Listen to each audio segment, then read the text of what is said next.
You may now begin your presentation.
Gandhi once said, "Be the change you wish to see in the world."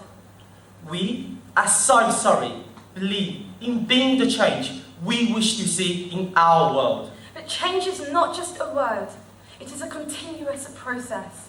A never-ending quest to develop and learn, Change is about making a difference, where the results are limitless. and the journey unforgettable.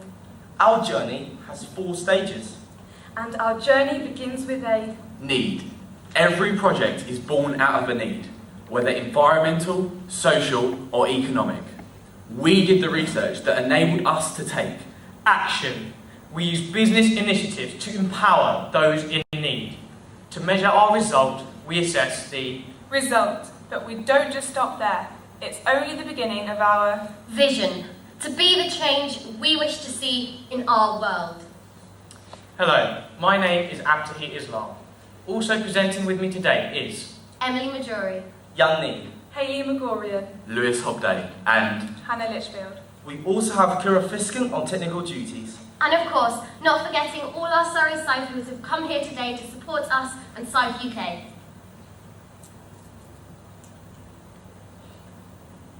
This year, on our South Surrey journey, we have got together a portfolio of 4 projects. We will summarise 2 of these first, and then the other 2 in more depth. But before we present our projects, we would first like to tell you about our commercial activities and the sustainable structure underpinning our team. This year, our strategy to ensure the long-term sustainability of our team consisted of 4 main objectives. Number 1. To build a strong team structure with a high proportion of freshers. Number 2. To develop the skills of our members through 6 training sessions from our business advisors, including PwC, Nestlé and Enterprise Rent-A-Car. Number 3. To expand our support network, we have added 2 additional DAB members from Nestlé and Wilkinson. Furthermore, we've hosted a presentation showcase gaining additional university advisors. And number 4. To maintain our strong financial performance and establish steady and sustainable income streams, such as consultancy projects and social events. Now, for the first time ever, we would like to present to you the 2-minute Surrey Sprint, during which we will summarise 2 of our smaller projects. The first project in the sprint is Unite Uganda. Mukono is one of the poorest regions in Uganda. Our people in need there suffer from unemployment, illiteracy and malnutrition. We took action by building from our project last year and working with a local NGO. We taught villagers in Mukono how to make and market banana chips. This was to provide the 120 villagers we worked with the skills necessary to create an income so that they can eat regularly and gain an education. Banana chips are sustainable as they are cheap, in plenty supply and easy to procure. Currently, we're finalising contract with 3 supermarkets around the Mukono district. Our vision is to establish long-term contracts, creating a profitable and sustainable business in Uganda. The second project in our sprint is a consultancy-based project, Willpower, that works with a UK-based charity called Recycle. They recycle bikes that are thrown away in Britain and sends them to individuals in need in Africa, such as village doctors. However, due to government cutbacks, the charity is struggling financially. This means they are lacking in the support they need for marketing and has led to a fall in the supply of bikes. The Willpower project focuses on enhancing the charity's business skills. Our consultancy team worked alongside Recycle to secure more free storage facilities.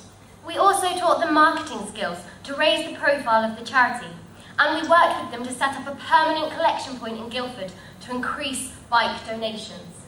As a result, we empowered them to successfully secure free storage and helped them to collect 48 additional bikes since February this year. The vision for this project is for them to set up more collection points with the skills we have taught them already. We also aim to further develop their other business skills so they can go from a struggling to a thriving charity. Now we would like to present to you our two main projects. The first project is Oakleaf. 1 in 4 people in the UK suffer from a mental health issue each year. Within Surrey alone, 80,000 people of working age experience these problems. As a result, many of these people become detached from their community and even lose their job. The Oakleaf charity, situated in Guildford, Surrey, works with these people to help them recover and get them back into employment. They do so by providing workshops on a range of practical skills, such as IT. However, despite Oakleaf's great work, they are still struggling to get clients back into employment, as they suffer from a lack of self-confidence and employability skills. Consequently, there is a clear social need for this project. Oakleaf's clients suffer from a lack of unemployment. As a result, they have a lack of self-confidence, basic soft skills, and social communication. Economically, the clients rely on benefits as they have no income. Therefore, they need employment in order to increase this income to make it worthwhile to remove their reliance on these benefits. Finally, in terms of the environment, Oakleaf is situated within walking distance of our university. Therefore, our impact upon the environment is very minimal. To address the social need, we created the House of Opportunity. The house is built by our step-by-step process of change to provide clients with academic employability and communicative skills to increase their chance of gaining employment. The house begins with the foundation, basic numeracy and literacy skills. And then the bricks, employability skills. The cement, work experience. And the roof, full-time employment. So we began with the foundation, numeracy and literacy workshops. We wanted to broaden our clients' skills so that we could give them more employment opportunities. Therefore, we chose to provide workshops not currently offered at Oakleaf. Furthermore, the Chief Executive at Oakleaf, Clive, allowed us to use one of their classrooms as our base environment. This allowed clients to feel more comfortable within our workshops. The next step of the foundation was for us to put the workshops together. To help us, we used skills that we had learnt this year in workshops from companies such as Nestlé and PwC. The workshops were put into a progression programme with regular informal tests to ensure that clients were making progress. The programme was then checked by Clive to assure it met the level of the client's current numeracy and literacy skills. A short informal test and discussions with individual clients on the first workshop allowed us to ensure that the clients were also happy with their starting points. The workshops began by covering basic multiplication and verbs and have progressed at a pace that the clients have felt happy with. This has given the clients the confidence to interact with different people within society, a skill which they can take forward into their employment. We ran 18 workshops to 7 clients in total. We divided the workshop time equally between numeracy and literacy and spent 10 minutes of each session speaking informally with the clients to increase their communication skills. We are now happy to present you our results from this year. 7 clients have been empowered through our workshops. 4 clients achieved certificates of proof of the impact our workshops have had on their lives. 3 clients were empowered to carry out 1 month's work experience between them, working 3 days each week at a local cafe, The Barn. We helped them through the application process, and as a result, this has allowed them to gain a better understanding of job applications. Overall, this has increased their social communication and employability skills for the long term. One of our clients, Tony, has received a conditional offer for a permanent job, pending a successful period of work experience. This will improve both his quality of life and his standard of living, by providing him with income that can change his lifestyle. We are also currently working with the remaining clients through the Job Application Work Experience Progress, which we hope they will be able to carry out by the end of the summer. And we are proud to see an improvement in the confidence and self-esteem of our clients. They now show a desire to apply for jobs and be a part of their community. But what do our results really mean to our people in need? Depression led Tony to a lack of self-confidence, self-respect and a lack of motivation. As a result, Tony was without a job for the last 9 years. However, joining Oakleaf has put Tony on his journey to recovery, and our workshops are what have really turned his life around. They have given him the confidence, motivation and skills necessary to apply for and achieve work experience. Consequently, Tony has received a conditional offer for a permanent job. This will provide him with a regular income and will rejoin him with his community. Here is what Tony has to say. Taught me a lot. You guys have taught me a lot about myself, about your guys. I've been down here, but my life's gone from there, from September last year, gradually upwards. But our project does not stop there. We have a vision. We want to set up a social enterprise that really meets the needs of our clients. Ideas so far for the social enterprise are a card-making business, for which we are currently trialling. We have carried out card-making workshops with the clients and sold samples to members of the university, and we are also considering a regular car boot sale. Furthermore, we are planning regular visits to Oakleaf over the summer to build upon the brilliant relationships we have built with our clients. We also hope to increase the amounts of clients which we work with next year, as well as providing a greater variety of workshops. Additionally, IBM, being impressed with our work so far, are going to provide workshops for our clients in the next few months, and these workshops will focus mainly on employability skills. We also plan to speak with IBM about the possibility of providing work experience for our clients. Oakleaf's social need has thus been overcome. Through our workshops, we have increased our clients' confidence and employability skills.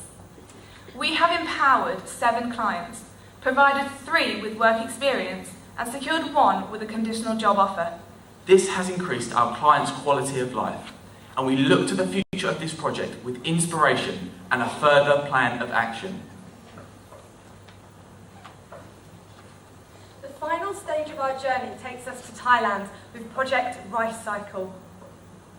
A large portion of the population's income in Thailand is based on agriculture, being the largest exporter of rice in the world. But what happens when devastating floods destroys the crop that millions of Thai farmers depend upon for their income, their food, and their lives? A third of Thailand's provinces have been badly affected by flooding that has left 356 people. Province to the north of Bangkok has been inundated with floodwaters for the past 2 months. A landscape submerged. Farmland and factories, highways and homesteads lost beneath the water. When floods strike, Thai farmers lose their only source of income. They can no longer afford basic needs such as food, as their average weekly family income of £6 is wiped to zero. This economic need gives birth to a social need, as families are split apart to seek employment in the cities. Fathers and their sons, some as young as 6 years old, seek work in low-paid sweatshops, and often women are left with little choice but to find work in the commercial sex industry in Bangkok. Environmentally, damaged rice crops are burnt in Thailand, releasing more than 34,000 tonnes of CO2 annually. Our Rice Cycle project takes us to Lamplainat, a typical Thai rice farming village. We would like to share with you the story of a rice farming flood victim that we worked with, called Malie. After the 2011 floods in Thailand, her income from selling rice was completely wiped out. She could no longer afford to keep paying for enough food for her family or to send her children to school. As a result, her husband and 2 sons were forced to go to Bangkok to seek employment, leaving her remaining 2 daughters without a father. The family was separated for more than 3 months. Malie is just one of 27 women in Lamplamat in similar situations. Surrey saw an opportunity to create a completely new income stream by recycling in what in their eyes was a damaged, useless crop into a sustainable source of income. Pillows. Confused? It's quite simple, really.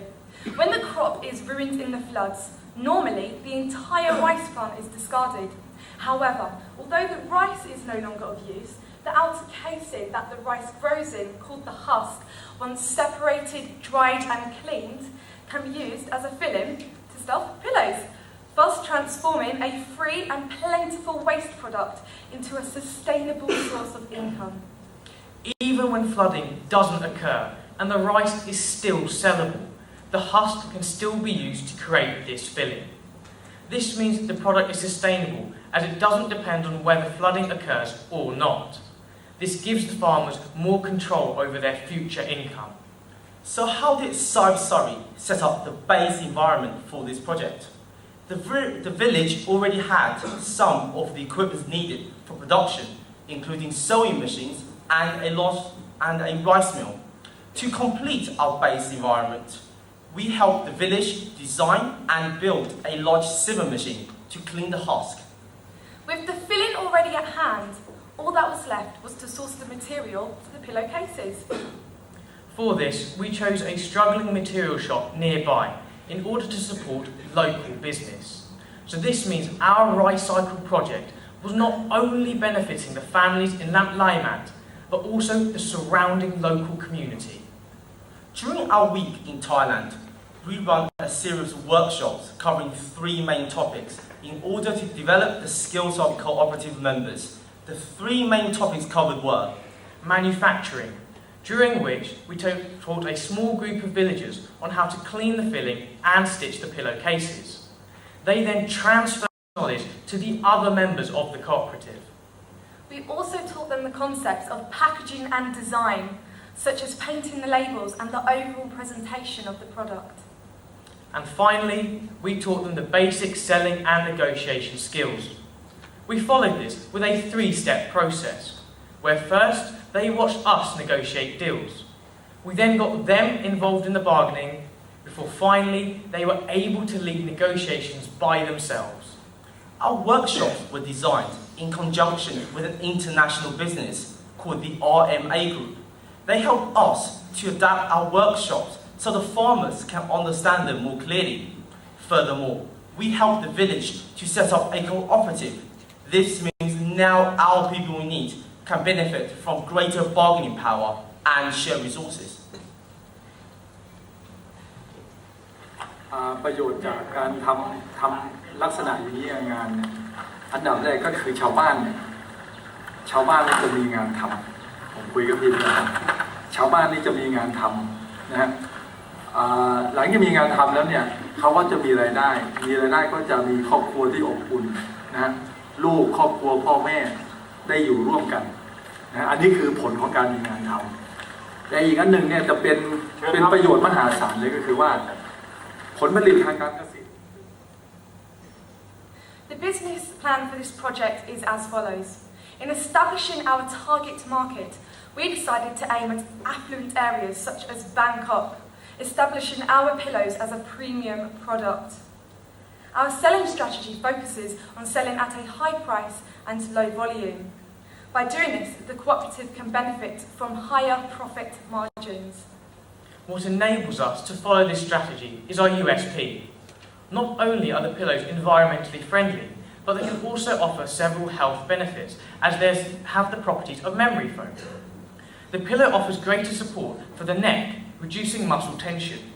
They also help to prevent headaches and lower back pain.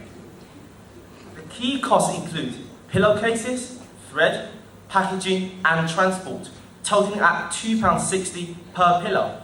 at a selling price of £10 each.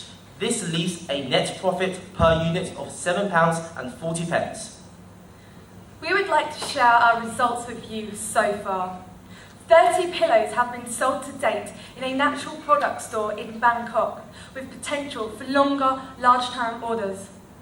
Over a 6-week period, we increased the cooperative's income by 23%. When floods strike, this is now their source of income, so all their income will never be wiped out again. We're currently in discussion with a private hospital and hotel for more pillow orders. But the results we have achieved so far are only the beginning. Recently, we've established a relationship with one of the largest NGOs in Thailand called BREAD, the Business for Rural Education and Development, so they can help us and support our project. So what do these results really mean for our people in need? We see the results that have been achieved through this project as being double-sided. On one hand, we provided them with an additional source of income. But when floods strike, they lose that. They have no income at all. So with this pillow project, they now have the means to survive and continue supporting their family and increases their standard of living. Our results aren't simply numbers. On the social front, families such as Melise, whose story we shared with you at the beginning, will no longer be split apart. Whereas before, they had great uncertainty in their lives, never knowing when floods might wash away their livelihoods. Now, with the empowerment they have gained through our project, they can now control their own futures, therefore increase their quality of life indefinitely. These farmers may not be able to control the weather, but they can now control their income. Our journey this year has been made possible by 68 committed members with one passion. 68 people working together on our journey to change. Uganda! Need, unemployed villagers. Action, we empower them to run their own businesses. Result, a cooperative has been formed to start negotiations for contracts. Willpower! Need, a struggling UK charity. Action, marketing and negotiation workshops. Result, a storage facility secured and 48 rights collected. Only! Need, mentally ill clients in Guildford. Our action is to empower them by teaching them new skills. Results, clients have more confidence and increased employability. Right cycle! Need, flood victims in Thailand. Our action was to empower them to form their own cooperative selling pillows. This has resulted in an additional income source to support their families. But what does this really mean for our people in need? Hopefully clients have more confidence and skills to get back into employment. Thai families can now support their families when floods strike. Their families can stay together. Vision! Our vision is to challenge conventions. Pioneer new ideas in order to Change people. Change lives. Change business. change society. Change perceptions. change the world. Sorry, we are the change!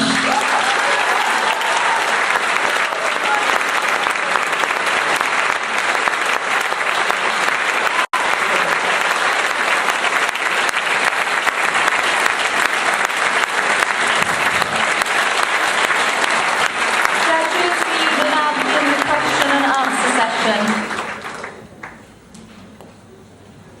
Hi, Chris from Procter & Gamble. How can you sit in Guildford and have an idea so random as to stuff pillows with rice husks? We knew that there was a need in Thailand, as there recently, most of you saw probably on the news, the massive floods that hit. So we then looked at that and saw what opportunity we could potentially make from that to help their income and increase their quality of life. We then looked at a similar compound called buckwheat, which they were currently using in pillows. I then did the research and then it showed that they had the same compound, and so looked at maybe using the rice husk. Went over there and managed to transform it, and it really worked. Very good, very good. Craig Wyman, Thomson Reuters. In driving scale with the pillow concept, what's the average time investment required required to produce one pillow? It takes the farmers just under a minute to make a pillowcase. In the morning, they then go and clean the husk, which takes about an hour, and then about 40 minutes, and then it dries in the sun. It then goes through our cleaning process. By the end of the day, we can easily make 10, 20, 30 pillows. Andrew Duff, Severn Trent. On the back of your annual report, you have a breakdown of revenue, the largest item of which is other. Could you explain what that is? The other section includes grants, one of which we obtained from IBM, and also we entered a pitching competition for the Thailand project, and we were awarded money from that. But our aim for next year is to aim for 50% of our revenue to come from our entrepreneurial activities.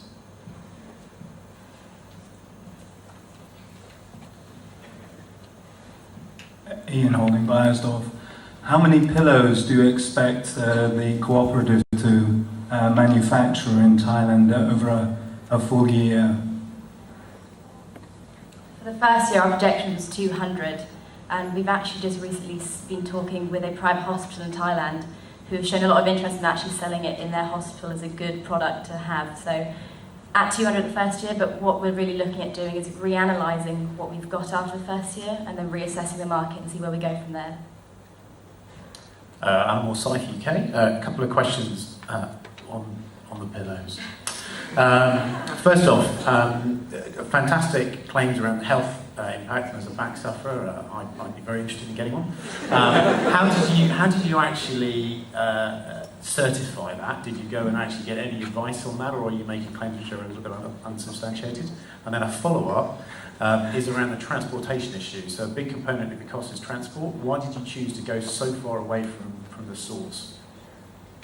Regarding the health benefits, we're currently actually working with the Surrey Research Park to get that specifically for the rice husk, but as they have the exact same compound as the buckwheat, we've currently used that.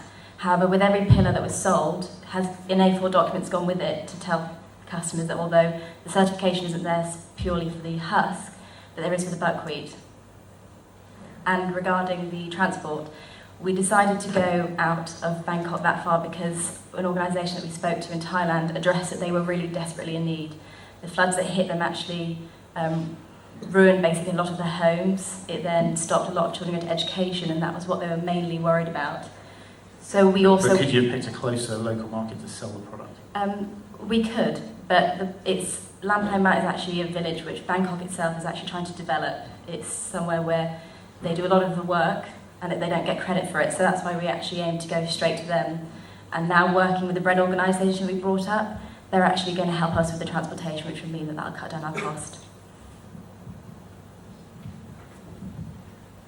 Helen Rose-Thorne, Bernard Hoda's group. Can I just ask a little more about the RMA group that you referenced and how you selected them as a partner? We did some research into businesses in Thailand, and as I was looking for my internship actually, I looked at a car company, and they're a car company, and they specifically wanted to actually help Thai agriculture, and so when emailing them, they actually then came back to us and were very happy to sort of adjust things and make sure that it was done in the way that the villagers would understand them.